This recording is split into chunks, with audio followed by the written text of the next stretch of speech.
Networking and marketing made simple is for you, the business owner who has a product, a service, or a message that you believe in. My name is Scott Aaron, and each week we'll take a behind-the-scenes look into the real-world marketing and networking tactics and strategies for getting what you have in front of you to a lot more people.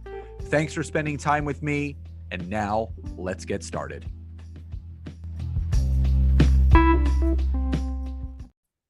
Hey everybody, welcome back to another dual episode of Networking and Marketing Made Simple, an Entrepreneur Rescue Mission. I'm here with my beautiful wife, co-host, and business partner, Nancy. Hello, hello.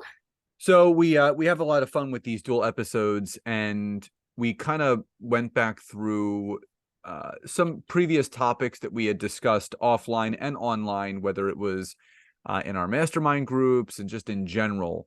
And we really keyed in on one specific topic that people were really interested in and had a lot of questions about, and that's specific activities to increase sales in your business. And I know that's, I would say, maybe a very broad topic because I think everyone's looking to increase sales in their business. But what Nancy and I love to do is to educate and inform everyone, whether you're watching this or listening to this, giving you tangible things to apply. Nancy and I were listening to a podcast a few months back, and it's Coaching with Ajit.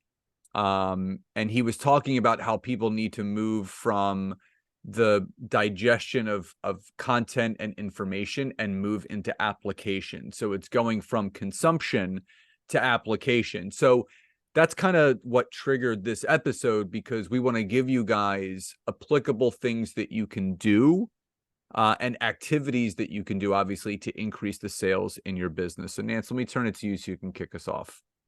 Yeah. So again, if I go back through my content, which I highly recommend all of you do, right? Take a look at your, insights on your posts, what topics are really resonating with people. It's great to go into insights and take a look at your last year. But every time I do this, right, for all of my content, everything that I create, it always pops up, right? People love the posts that I make about tips, how to increase sales, how to help obviously sell more, and makes perfect sense, right? That's what we're here for. We want to, of course, help people, but we want to close more sales in our business. So I thought it'd be really fun, right, to Scott's point, to do a dual episode and talk a little bit more about all things sales and really give you guys some tangible tips and takeaways, not just around some of the basics, but some things that you can do to increase sales in your business. So I thought it would be kind of cool to kick it off with some kind of like an overview, right, of 10 reasons why you probably aren't selling as much as you think you are, right? So I kind of want to lay that foundation down so that you guys can get a nice picture, right? A nice overview of what is actually happening in your business, right? Because very often we're like, I'm Scott, remember whenever I had first started my coaching business and I was like, why isn't anyone working with me? Do you remember what you told me? Yeah, because you're not talking about it. Does anyone even know you're coaching? And Yeah. you're like, And no. it was so funny because I actually went on my website. I went on my social media. I went on everything. And I'm like, holy crap. Like, I'm not even posting about it. So one of the top reasons is, number one, you are not actually posting about what it is that you do. So if you're not talking about it, you're not sharing it, no one's going to know what it is that you do. The next one is, you aren't getting it out there, right, to your email list. So I know some of us, who are listening, maybe you don't have an email list. Maybe it's something that you've just started to build. But if you have an email list, right, you should be getting it out there as well, right? It's not just about posting on social media. The next is, and I like this, I was talking to Scott the other day, like, imagine, and Jasmine started a podcast episode a long time ago, and she was talking about, could you imagine if you had an entire garage full of vitamins, right, that you had to sell and they're about to expire, right, in like the next 2 months, and you had to get those bad boys out and you had to have a sense of urgency. So the third one, right, the third reason why you're not selling is there's no scarcity or urgency, when it comes to selling your product, right? If you're not creating any kind of urgency or any kind of, hey, sign up, we've got 10 places here, or, pushing it out there or having urgency yourself, what do you expect's going to happen? So I always thought that was really cool to think about it. Again, you've got an expiring service, like get it out there, while you can. The next is it's unclear, right? You're not very clear on what it is that you do or what it is that you sell. If you are not clear, guys, on what it is that you do, please, you got to get clear there first. If you're not confident, your audience knows, right? They're going to smell it from a mile away when you go to try to explain what you do and you're kind of fumbling with it. That's not going to equate to sales, right? So whether it's using a tool like ChatGPT or, going and maybe doing a little bit of a search and kind of getting some inspiration on what others have already built, getting clear, right, on what it is that you do is huge. The next is make sure that you're sharing the benefits.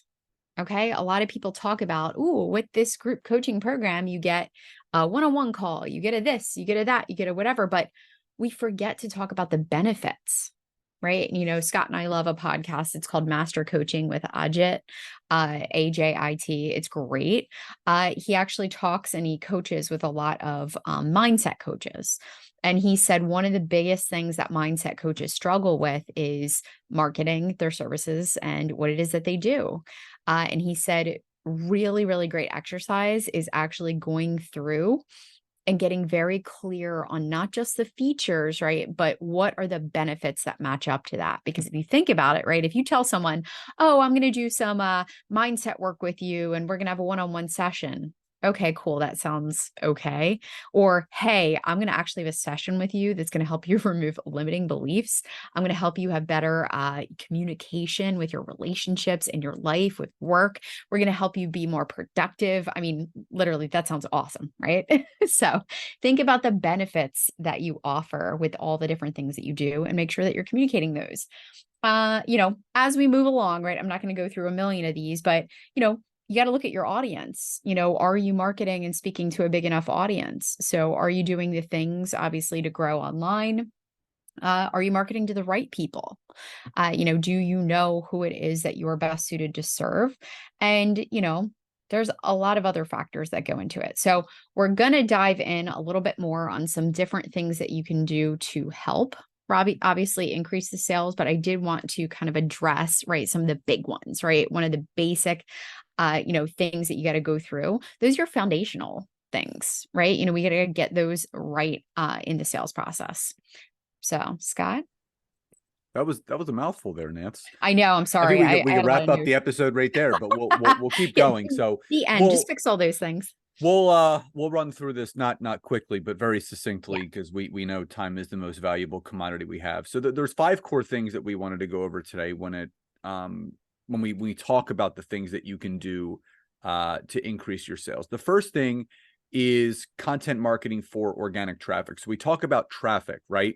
So we're not talking about like highway traffic or rush hour traffic. We're talking about things that you can do to draw eyeballs onto what you're doing. Just like Nancy forementioned, when she started her coaching business, she's like, why isn't anyone hiring me? Why isn't anyone joining my agency? I'm like, well, you're not driving any traffic. You're not talking about it. You're not posting about it. You're not speaking on it. You're not networking with other people about it. So the fact is that when you have a content marketing strategy for organic traffic, that could look like a number of things. That could be just posting on social media. That could be having a podcast. That could be having a website that has an opt-in that is giving free tips and tangible things. But the most important thing is everything that you should be doing with a content marketing strategy, if it relates to posting on social media, whether it relates to a blog that you have, whether it relates to a podcast that you have, your information should educate and inform your audience, because you want to be seen as a person of value. So it brings up the question, why? Well, it feels good to be a person of value, number one. But I would say the most important thing is that if you want people to be a return customer, you want people to have a reason to come back. So just like we're doing in this podcast episode, we are giving you education and information that can be applied to help your business without giving us a penny. So really making sure that you really latch on to that concept of organic traffic through content marketing, through any of those specific means. Now, the second one is partnerships and collaborations. So Nancy, why don't you touch on partnerships and collaborations? Yeah. So partnerships and collaborations are huge. In fact, Scott and I this past year started really diving deeper into our KPIs, right? Our key performance indicators, and checking out what is working and what is not. And one thing that we know for sure, so we saw a little bit of a spike, right? Last month, at a certain time in our email signups. And so we went back and we're like, what did we do? And so we were thinking through some things and we're like, oh my gosh, you had a speaking event, right? You had that collaborative, event that you did with the person, whatever. It works, right? Whenever you're able to get out in front of people and you're able to partner and collaborate with other, whether it be organizations or other coaches or consultants or so on and so forth, that can significantly boost, right? Your email growth, your engagement. We took a look, and across the board, when Scott did some of those speaking engagements, the traffic to his website increased, his email, right, signups, obviously the email list grew, his visits to all of his other rest of social media, right, everything else grew. So partnership and collaboration can be huge, right, when done the right way. So one cool thing that Scott always teaches, and you can probably give a couple tips here, is LinkedIn, for example, and connecting on social media platforms. There's two types of connections you can make, right? One is going to be your lead, right? That's going to be the person that you're going to work directly with, your ideal client, right? And then the other one is your power partner, right? Those people that you can partner and collaborate with to further build each other's business, right? It's usually a synergistic relationship, but they're in front of your audience too, right? It works both ways, and you can help support each other, and that can really boost, right, your platform and your visitors. Right? Back to me. Well, I mean, if you want to elaborate on that at all, like with power partners, I Yeah, mean, so I started using a new word, business allies. And oh, yeah, interesting. well, yeah, I mean, because again, when you think about allies, those are people that have your back. They are people that have your best interest and vice versa. You have their best interest. I'm not saying power partners isn't a good phrase, but I love the term business allies because it's the quality over the quantity aspect. And the fact of the matter is that why Nancy and I love LinkedIn so much is because you need to make sure that you are, people focus too much on the ideal client side of things. Like, I'm just going to connect with a bunch of ideal clients on LinkedIn.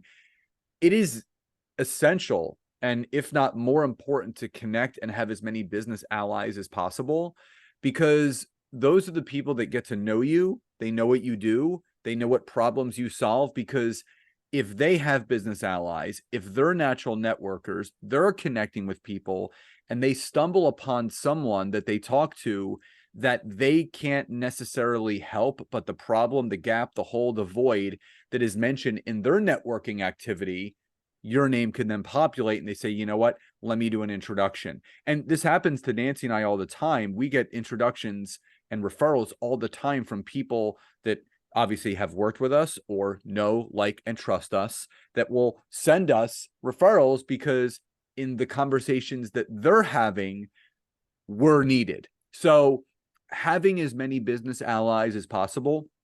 So just think about, from a broad perspective, the products, the services, the offerings that you have, and what kind of connections can you make with other business professionals that may have lookalike or similar networks that could house some of your ideal clients, where, again, you're not connecting with those people and forming business alliances just to get sales off of them. You really want to help each other. The Science of Getting Rich, which is one of Nancy and I, our one of our favorite books, Wallace D. Waddles talks about, instead of living in a world of competition and comparison, live in a world of creation and collaboration. So when you are creating relationships, you are collaborating, right? Your name is going to start coming out of more people's mouths. That's why Nancy and I leverage podcasting so much. And it's really interesting. I share this with Nancy all the time. I get so many people reaching out to me to be a guest on my podcast. And it's not that I'm not open to having them on there, but I would say 8 out of every 10 people that I message back would love to have you on. Do you have a podcast of your own so we can support each other? 8 out of 10 people say no. And it's really interesting because people fail to recognize that having your own podcast is a way to build business allies, because you can have business people on and go on theirs and start building relationships. So you're generating more visibility through each other's networks. So again, partnerships and collaborations are so, so important. Now, the third thing is, no, you want to say something else, Nance? No, I was going to say the next thing, right? So we're talked about a little bit about increasing traffic, right? It's focusing on your conversion. Oh, Right. So okay. Yeah, well, yes. so just full transparency, guys who are listening, it's so funny. I share notes in the chat for Scott, some things that I pull up, and we kind of broke it down into one, right? Increasing traffic, which is the content marketing, and then the partnership and collab. And then obviously looking at your conversion. So if you're getting people onto your sales page, if you're getting people, to your content, right? We want to make sure that we also are hitting it with that two-pronged approach, with making sure that we tighten up the conversion. Okay. And that's why, again, if you're not currently measuring, your metrics, if you're not tracking your KPIs, I highly recommend now is a great time to start. In fact, guys, Q4, we are in it. Okay. October, November, December.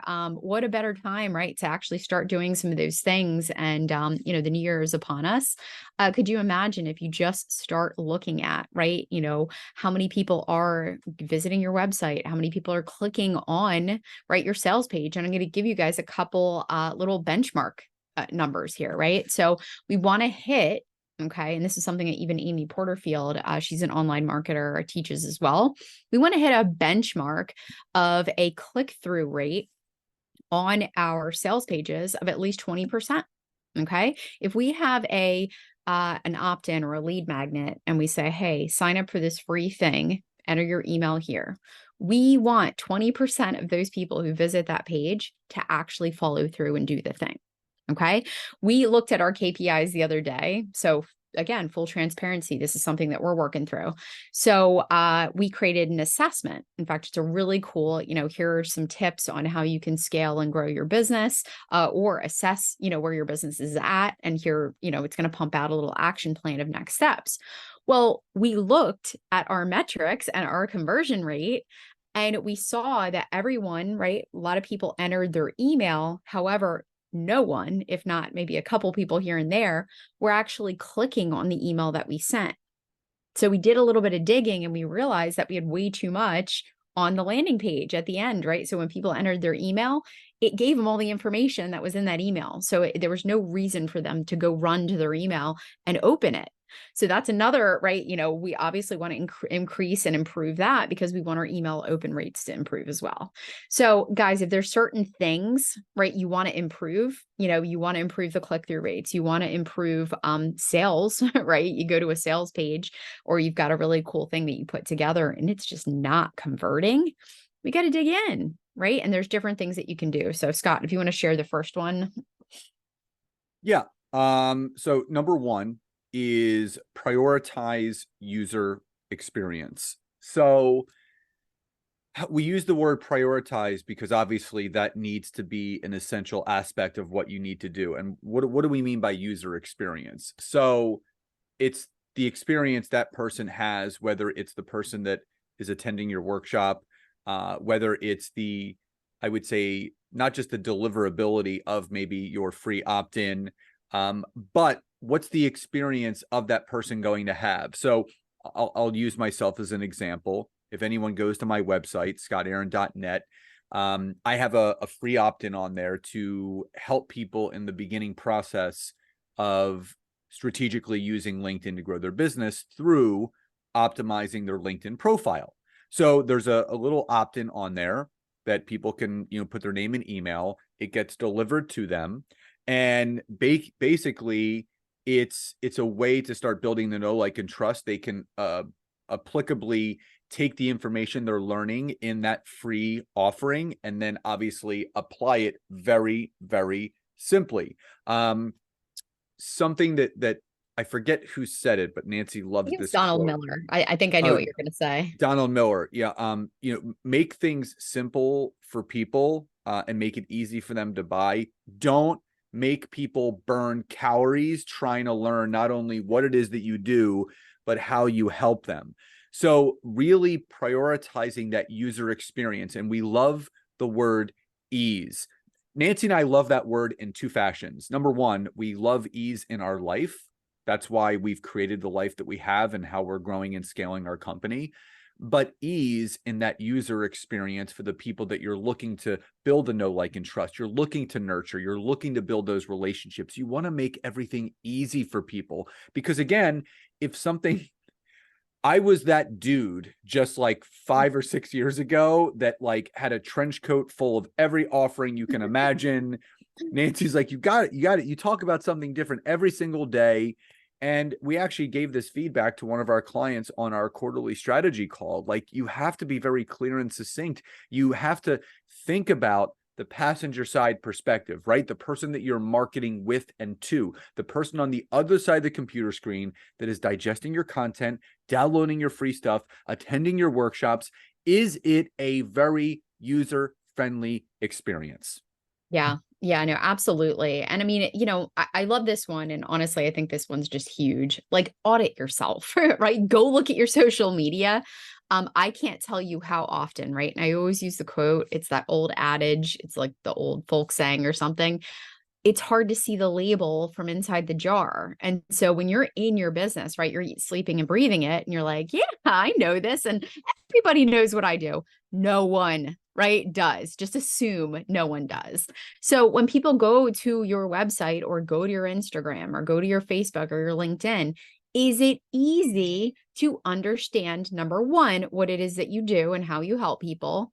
And two, how in the heck can they work with you? Right? Is it right there? Is it a clickable link when they can go ahead and book a call with you or go ahead and hire you? Don't make things complicated. Okay. So make sure the user experience when they land in your lap, when they, go to your page, make sure it's easy for them to book a call. I mean, again, it's just a silly thing and we don't need to go on and on, and we'll go to the next one. But, I even listened to an audit that another coach was doing. It was comical. She was ripping everyone's Instagram accounts. And I mean, it was so raw and real. She's like, no one cares about this. That makes no sense. That has nothing to do with.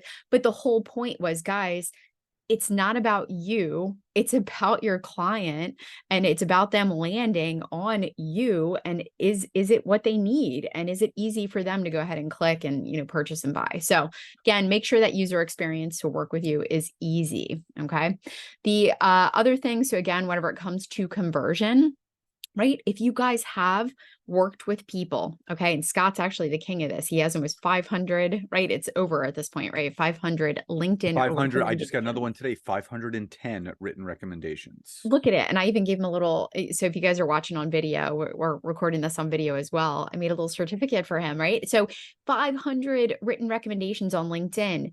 Make sure that you're sharing, right, the experiences that you've created for others, the value that you're bringing, right? Humans, again, we're creatures of, we love to see that validation, right? That proof, we like to feel comfortable and know that, all right, I trust you, right? I want to work with you. So build trust through sharing things like testimonials, right? Case studies, experiences, things that you've been through. Every sales page you put out there, every time you revamp your website, whatever, make sure that you start to add those types of things, especially when it's next to a call to action or a button or, whatever it might be. It just gives people, again, a much quicker sense of trust, and obviously feeling that you are the expert in what it is that you do. So again, very simple tip there. And that's pretty much like, honestly, we don't want to overwhelm you guys. We don't want to give you too much. This month, just so you know, obviously, Scott has some pretty exciting things that he'll share with you in just a second. But we want to sell. We want to obviously be successful. We want to increase, all things in our business. You're going to have some simple things and easy things to do to help do that.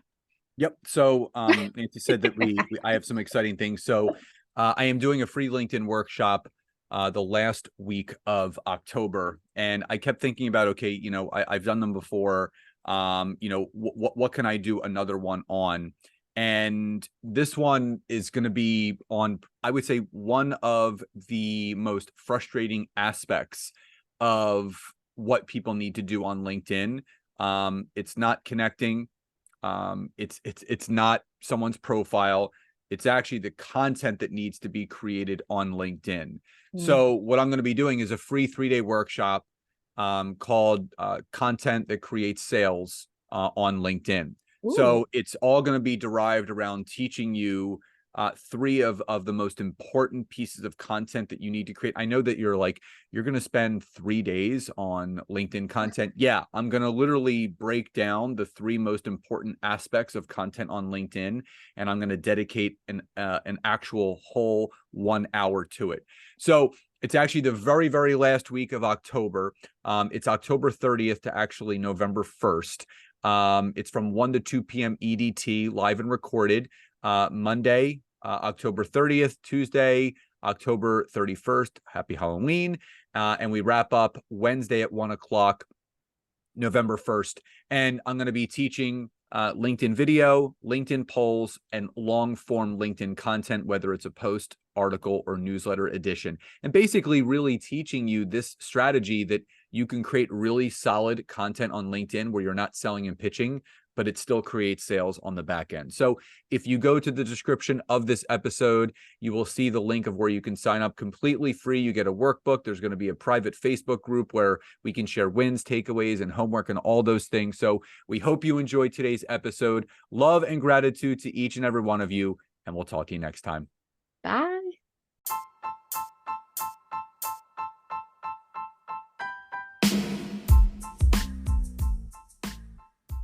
Thank you so much again for checking out today's episode. And if you are listening through iTunes, Spotify, wherever you are, please leave me a rating and review. Let me know what you loved, what you would like to see improved, or ideas you have for future episodes. And if you are interested in taking your business to the next level, don't hesitate to go to my website, www.scottaaron.net, where you can schedule a free discovery call with me, where I can learn more about you, your business, what you're struggling with, and how we can work together. And don't forget to check out my wife, Nancy, and mine, our free community on Facebook called LinkedIn Leads for Life. We would love to see you in there. Have a great rest of your day. And thank you everyone for your support. Grateful for each and every one of you.